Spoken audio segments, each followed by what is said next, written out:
Hello, and welcome to Books in the World. I'm your host, Harris Thompson. Books in the World is an interview show produced by Cape Cod Writers Center and Cape Media Center. The Writers Center was established over 6 decades ago and sponsors a 4-day writing conference every summer on Cape Cod. The goal of Books in the World is to show how writers, illustrators, publishers, editors, and others in the literary field play their roles in the world of books and other communication media. This show has been broadcast continuously since 1978, making it the longest-running program of its kind in the U.S. Today, we're delighted to welcome Henriette Lazaridis, author of Last Days in Plaka. Welcome. I'm just so excited to be here and to get to talk to you, Harris. I know. I know the idea for this book surprised you. What was the origin story? It came out of nowhere when I was in the middle of working on a completely different manuscript. And it was the summer of the pandemic, and I was feeling, I missed Greece. I missed my parents' native Greece, where I go and have been going every summer my whole life. And I was about to go to sleep one August night, and the first 2 sentences of the novel came into my head. This is not her story. She stole it from the young woman who did not know until the end that it was hers. And I was like, what?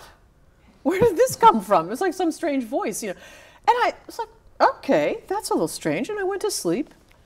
And the next morning, when I woke up, the sentences were still there. And I think I had made some sort of effort to remember them a little bit, like save these for later. But they were still there, and I kind of couldn't let go of them. And instantly I was like, well, who are these women? What is happening?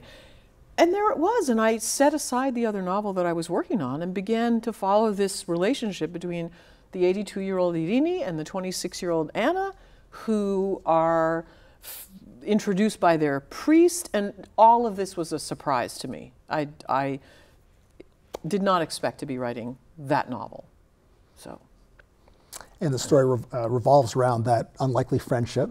How would you characterize the 2 main characters and what draws them together? Yeah, so they're introduced by the priest who, I mean, that's already a strange thing in Greece, that you have people who are going to church on a regular basis. Greeks are very religious in their own way, and you know, as I know you know, because you're familiar with the country, having been there many times, people will cross themselves, they'll go to shrines, they'll go to church for the big rites, but they don't typically go to church on a Sunday, every Sunday. But these 2 characters do, and the priest introduces them because he's sort of looking for a way to fob them off on each other. The older woman, Irini, is very resistant. She doesn't want to have anything to do with this young girl who is all enthusiasm and not a lot of grounding in reality. But eventually they come together as friends, and it's a complicated friendship because Anna looks to Irini for her stories of an Athens that is of the past, when Irini herself was glamorous and life in Athens was glamorous, and Anna wants to connect to her parents' native culture. So she looks to her as a kind of mentor. And Irini there's a financial motivation for her. She's living in very straitened circumstances, and so if she can enjoy going to the cinema with this young woman, that's nice, but she can also, the young woman will pay her ticket, and that means that now Irini has just that little bit extra money that she was going to spend, so she can buy an ice cream the next day. Like she's making these calculations. She's running out of time because she's 82, and she's running out of money. And Anna kind of provides a pleasant way to spend time and a little bit of money. So it's a complicated friendship, complicated relationship. Yeah. And I want to be careful not to, or we should be careful not to, reveal a couple of the big, surprises or plot points. Yes. Or yeah. I'll be careful. Yeah. Yeah. I can throw a band into the winds if I so choose. But you've called this your love story to Athens. Yeah. And I know that the setting is close to your heart. Can you talk about Plaka and your connection? When I go to Greece, Athens, I grew up spending all my summer there. My grandmother lived in Athens. I mean, all my family lived in Athens, practically all of them. So we would stay there, and then we would go on vacation within the vacation. But I spent a lot of time in Athens all my life. Lately, I'd come to see Athens as the place that you avoid, because in the summer it's hot, it's crowded, it's dirty. Although it's getting super, of late, it really is becoming a fascinating, exciting city with a lot of wonderful new design and art stuff going on, music. It's fantastic. But there was a period of time where Athens would be to avoid it. And I think what I came to realize, especially in the time where I was missing being in Greece, and lately I spend time in the off season in Greece, and so I'm there when Athens is sort of rainy and cozy and there are fewer tourists, and I love the city. And so I realized in writing this book, especially by choosing omniscient point of view, I could talk about lots of aspects of the city. With omniscient, I could write in summary that just goes faster than close third, which it's just a choice.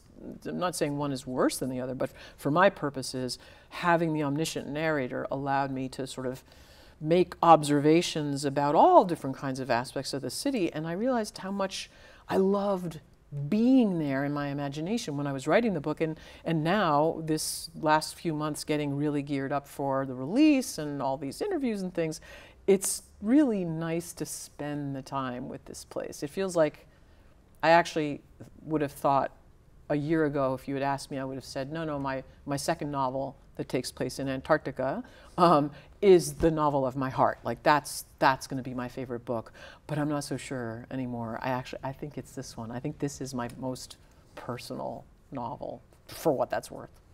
So. And can you talk about some of the elements, like, well, the house? Yeah, so anyone who's been to Greece and been to Athens knows that there are often abandoned properties. Well, many Greeks don't make a will, and so you have these situations where somebody dies and they don't know who owns the beautiful neoclassical home, and people are arguing, and so it gets padlocked, and then it gets graffitied, and then it starts to fall apart. And one such home, imagined home, is the one that belongs to, or is the home that used to be Irini's home. So it features pretty prominently as this place that Anna really wants to see it.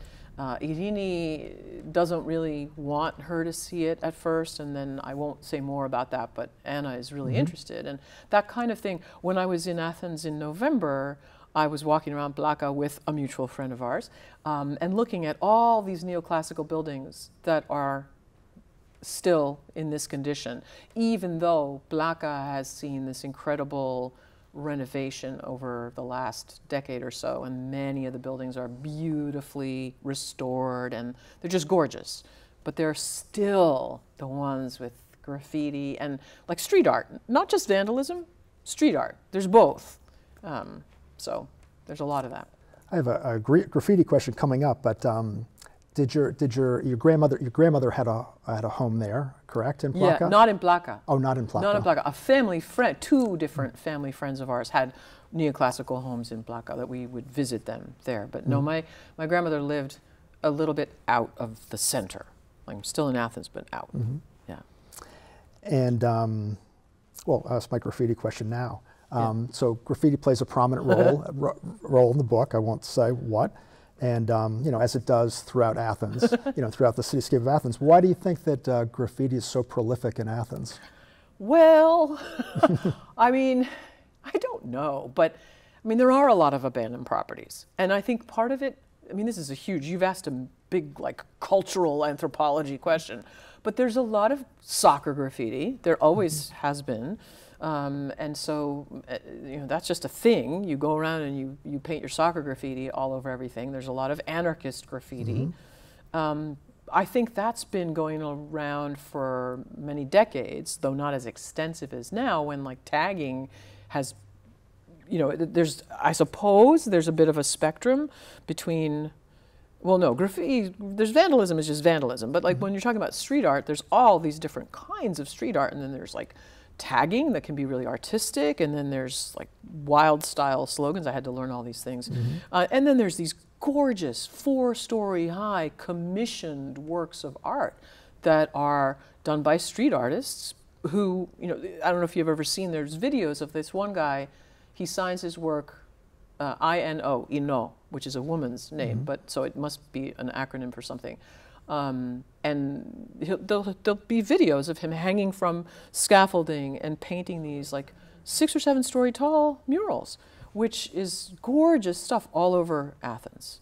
And it's such a prominent feature of the city that, especially because Anna is someone who is sort of looking for a way to express herself, that kind of art made sense for her to eventually become involved in. Yeah, no, it works perfectly.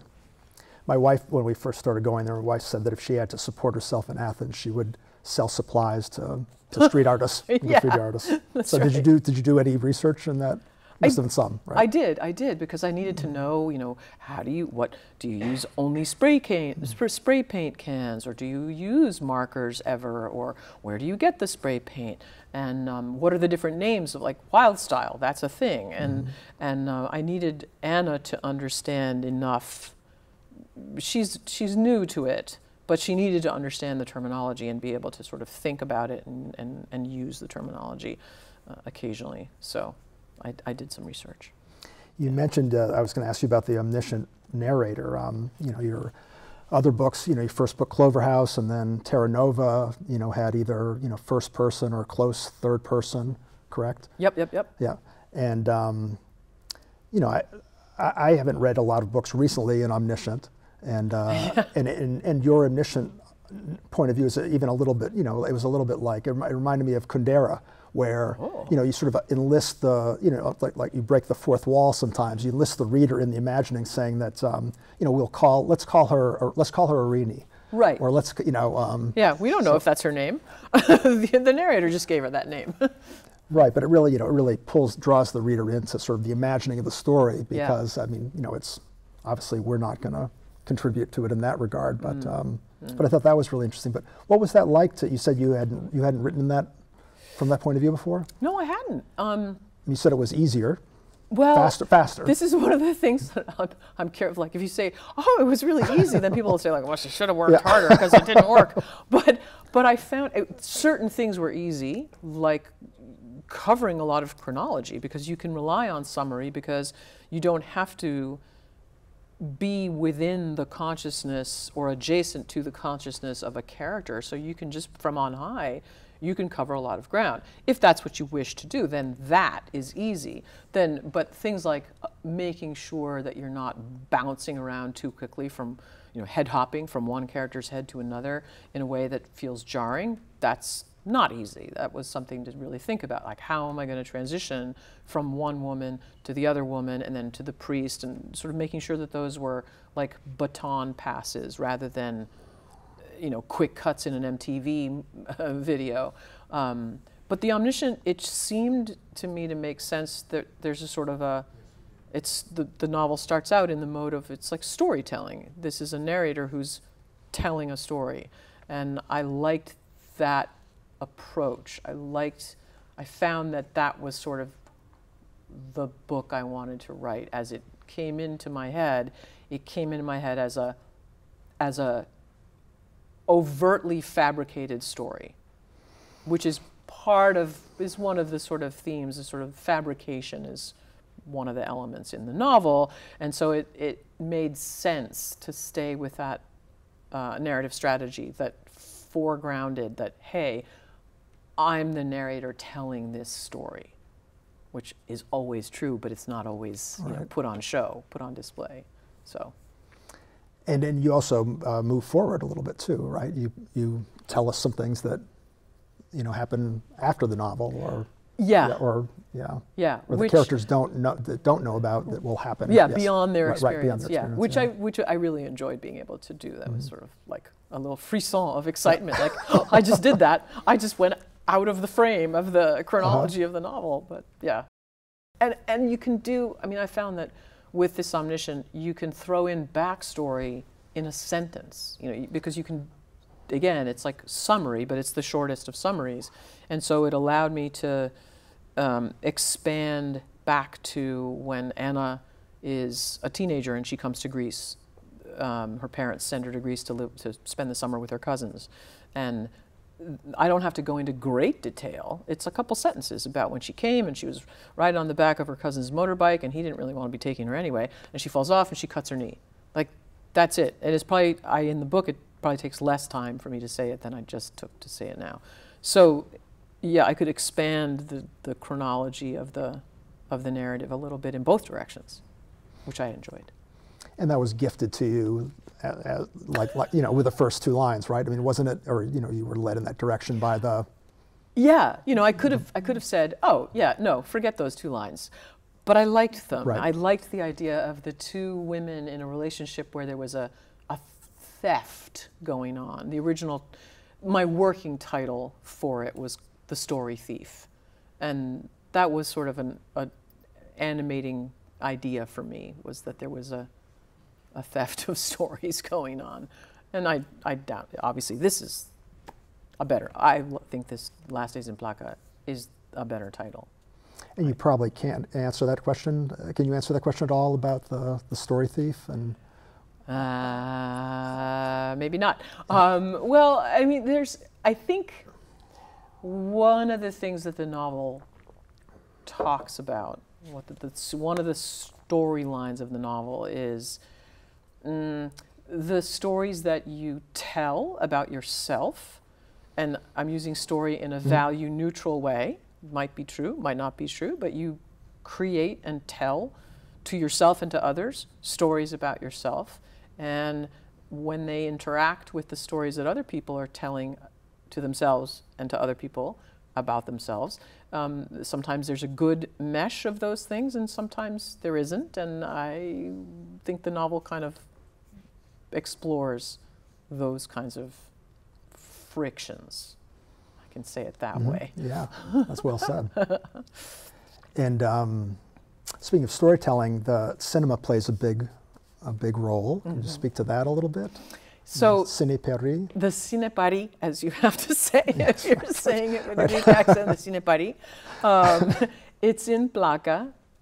As we speak, it's been closed and the building was renovated, and it's some sort of cultural institution. It's actually the man who made his fortune with EasyJet.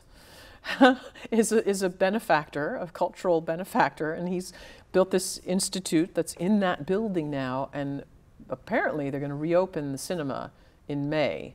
It's a rooftop cinema. It's been there since the 20s. It's one of like 5 or 6 in Athens that were all built around the 20s. Not a chain, but it was just a thing that people did. Because as you know, outdoor cinema in the summer is a big thing in Greece. But these rooftop ones, this particular one, I love because it's beautiful that you're sitting on the rooftop and the Parthenon is right there. It's you turn your eye from the screen, you look left, there's the Parthenon. And it's a beautiful way to experience the layering of stories. You have an ancient story, you have the movie that you've come to see, you have the story of the community of people who've come together on the rooftop, you have the story of this sort of cultural tradition that goes back 7 decades, and it's this layering of stories, and it's right there in the center of Plaka, and I wanted to bring it in because I wanted that element of the layering of time, especially Irini, who's very conscious that time is running out. She's in a book group that's reading Proust, and But she's the only one that reads it in French. She reads it in French because that's how she rolls. But she's also very annoyed with him because he's taking so long to tell his story. She's like, you're wasting my time. And so for her, going to the movies is a way to recapture lost time. She's seeing, with this young girl, she's seeing movies that she first saw when they first ran. She saw them with her husband. So she saw the Truffaut, you know, when it was first screened in its initial run, and now she's watching it again, and so that was another piece for me of the layering of time and wasting time, losing time, trying to recover time. You know, it lasts days. There's an emphasis on time being spent and going away. So. We should probably talk about Revelation, how that plays into it. Yeah, so that was another surprising thing, was when I realized that these two women, well, they just came into my head as this friendship introduced by the priest who sends Anna with a basket of figs. It's like, oh, I guess I'm writing a book about religious people. How interesting. Never thought I would do that. And I think it just was something to think about. I knew we had a family friend who was a very cosmopolitan Athenian who did go to church regularly on Sunday. And that always fascinated me because it's uncommon. And so I think that was part of the inspiration for the story. And in the novel, the priest, he has this tiny congregation. There's like 6 of them, and 2 of them actually leave in a huff. So at the end, there's only 4 in his congregation. But he wants to do a field trip to the island of Patmos, which is where St. John wrote the book of Revelation. And so that made sense to me. It seemed natural for the priest to want to do this. So it didn't feel like I was forcing the connection and forcing the story. And then, of course, you have Revelation in a theological sense and in a secular sense in the novel. And of course in Greek the word is apokalypsi, which is the word we use for apocalypse. Mm-hmm. So that was kind of handy to be able to play with the etymology and hope that those things would sort of echo in the reader's mind. Which means unveiling? Yeah, it means, yeah. Well, yeah, uncovering. Uncovering. Yeah, yeah. So, but the uncovering, of course, can be, hence the book of Revelation, so, and the 4 horsemen and everything. So I did not know the book of Revelation, but that was part of my research as well, was to read the book of Revelation, feel like I had some sufficient understanding, and then also I was able to run an early completed draft of the novel by a friend of mine who is a devout Greek Orthodox writer also, and say, okay, Eleni, tell me where I've gone wrong in the representations of some theological point or practice of church habit. She also checked with her priest on a couple of things, which was very reassuring. The priest is an interesting character. He's sort of a, I'd like to know more of his story. Yeah, I like him because he's trying really hard against all odds, to shape this congregation and even at the expense of having sex with his wife, forfeiting without the opportunities at the siesta. I gotta take you guys out to lunch, but like, he's texting his wife, is like, it's not gonna happen. I'm not able to get home. So, because we need to explain that to anyone not familiar with Greek Orthodox religion, or with this particular religion, Greeks are not required to be celibate unless they, Greek Orthodox priests don't have to be celibate unless they wish to be bishops. So many are married and have children. What was it like coming back after you'd finished the book, and did you see or feel any different about Plaka or see it through any different lenses? I think I had a greater affection for the place because I feel like the time that I spent there in my imagination when I couldn't go to Greece at all just made me fonder of it. So I feel like now I experience it in many layers. There's the real one, and then there's the real one that I used in the book, which isn't quite the same. And then there's sort of, my experience of returning to it and being like, oh, that's the cafe where my character does X, Y, or Z. That's sort of an extra delight for me now. Yeah. I'm glad to hear about the cinema. I was when I was at your I don't know if it was before or after the Karuna workshop that you run in Papingo, Greece, and you had told me that you were writing about this book, and so I was in Plaka, and I saw the cinema was being closed. I thought for good, and then the major taverna where we sort of can't get through the little leafy square without being hawked was shut down. Yes. And I don't know if that's it's open again. It's open again. It's open again. Yeah. Good. Yeah. And the kiosk where Irini buys her ice cream, it's open. Oh, good. So I know you've got a lot going on. You just got back from Norway. You were in Antarctica. You're opening. You just opened your own press, and you were on Good Morning America this morning. I was. What would you like to talk about any of those things.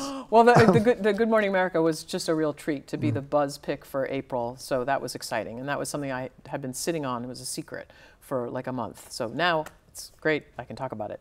But yes, I am with a friend, a writer friend and colleague for 2 years. We've been doing research and all kinds of focus groups and preparation with a new publishing company that we have launched this week, and we will be accepting submissions on May 20th. And it's a small press for now, and we are re-envisioning the publishing process in every phase, from how we acquire manuscripts, like even the process of how we read and select them, all the way through to how we produce our books and how we distribute them to readers. So we're just looking at publishing and saying, hold on, what if you don't have to do it exactly the same way it's being done right now? Can we improve on things and make things better for all stakeholders, for readers, for authors, for the environment too? So there's a whole sustainability piece in our approach. So Galliot Press is our publishing company that will be open for submissions on May 20th. Yeah. And you have when I first met you and you were telling me about this book, you had another book on the burner which you said you had to put on the back burner because of this, because you wrote this straight through. Yeah. And that you referred to as your Oppenheimer book. Yeah. Well, I mean, yeah. I just seem to anticipate cultural fascinations by a couple of years, because I started writing this book about fusion and the second law of thermodynamics, but really about a character, a young woman whose mother disappeared when she was 10. I started writing that like 5-6 years ago. That's what I'll be working on soon. Well, thank you so much for taking time to spend with us. Thank you, Harris. This was such a great conversation. We could talk for hours. We will after this. If you've enjoyed this video, would like to see more, you'll find links to them through our website, capecodwriters.org, through our Facebook page, and on YouTube. Thank you for watching Books in the World.